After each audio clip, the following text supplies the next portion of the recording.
কোনো বুদ্ধিমতী নারী কখনো তার স্বামীর সাথে তর্ক করে না, কেননা বুদ্ধিমতী নারী আর কিছু জানুক আর না জানুক একটা জিনিস জানে, পুরুষ মানুষ আর সব কিছু মেনে নিতে পারে, সবার তর্ক মেনে নিতে পারে। নিজের সবচেয়ে আপন মানুষ, নিজের কাছের মানুষ, স্ত্রীর তর্ক একজন পুরুষ মানুষ মেনে নিতে পারে না।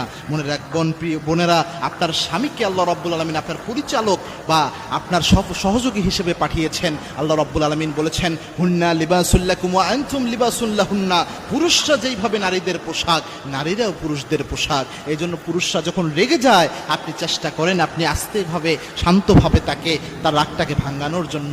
তার রাগের সময় আপনি যদি বিনয়ী আচরণ করতে পারেন, তার রাগ মুহূর্তের মধ্যে পানি হয়ে যাবে। আর তার রাগের সময় আপনি যদি নিজেও তর্ক করেন, তার রাগে যেন আপনি আরো ঘি ঢেলে দিলেন, সে আরো বেশি রেগে যে একটা সময় ডিভোর্স হয়ে যেতে পারে। সুতরাং চেষ্টা করেন রসুলের সুন্নাহ মানা। রসুলের স্ত্রীরা যখন অভিমান করতেন, রসুল চুপ করে থাকতেন। আবার রসুলের যখন একটু রাগ হতো, অভিমান হতো, তার স্ত্রীর